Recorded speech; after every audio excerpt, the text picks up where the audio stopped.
What's up, everybody? I'm Michael Allen, and this is the Movie Minute. This episode of the Movie Minute, we're talking about Tim Burton's new film, Beetlejuice Beetlejuice, a sequel to the 1980s hit by the singular name Beetlejuice, starring Michael Keaton and Winona Ryder. So, if you're looking for a non-spoiler review, let's jump on in.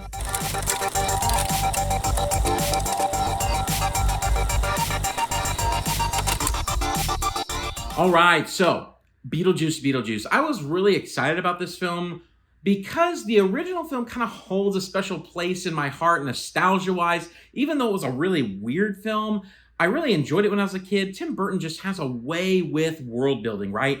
The film is a direct sequel of the original, and they got a lot of the original cast to come back. And so there was a lot to be excited about. The film centers again around the Deetz family, who they come back to Winter Haven because of a family tragedy, and they all come back to this town that Beetlejuice still haunts and still has feelings for Winona Ryder's character. Obviously, if you know the first film, he wants to marry her in the first film, and that does not go away here in the second film. It was an interesting premise, but I don't know if they fully pulled it off. But there were a lot of things that I liked about this film, so let's jump in and talk about them.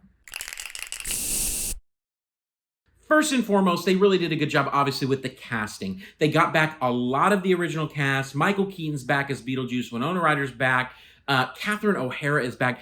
Catherine O'Hara maybe actually made this film. She was so funny. Every single moment she was on screen, she made me laugh very, very hard. And she absolutely had probably one of my favorite lines of dialogue this year in movies. I'm not going to spoil it, but it was so funny, and I died in the theater. Jenna Ortega plays Winona Ryder's daughter in this film, and she kind of plays a little bit more of a normal role than the Wednesday character, but I really enjoyed it. I thought she brought something special to the film, and I enjoyed her performance, even though maybe she wasn't in it as much as I wanted her to be.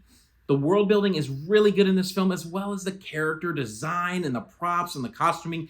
Tim Burton really has an insane imagination, and it's always these films that we get to see them in full display, and I really enjoyed that aspect of it. And it was fun to go back to see kind of some of these weird things that had become a bit of these nostalgia zeitgeist moments from the original Beetlejuice film. Some of those costumes and some of those songs and some of those things from the original film come back.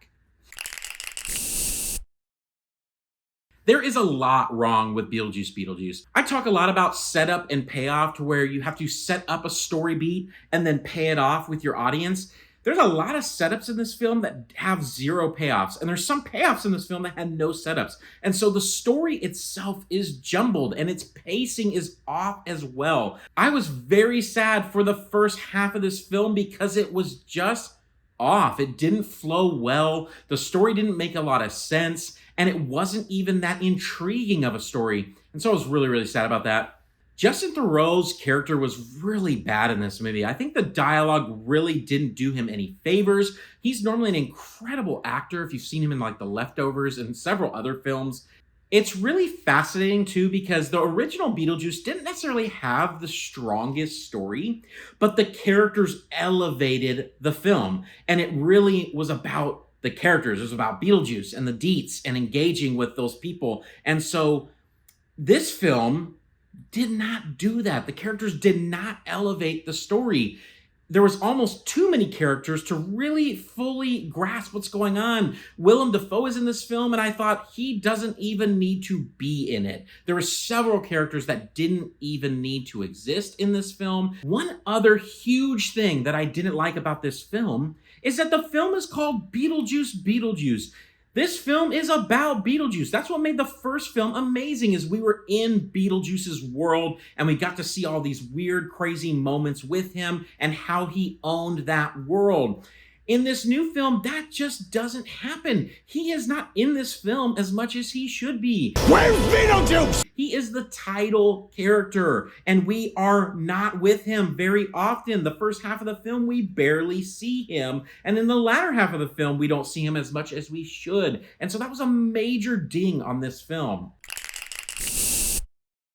From an entertainment standpoint, this film was mildly entertaining. I mean, I think it was more entertaining because I saw it with a friend who liked the original film and we were able to laugh really hard at the callbacks. So, from an entertainment standpoint, I'd give this a 6 out of 10 just for the laughs and for Catherine O'Hara, really.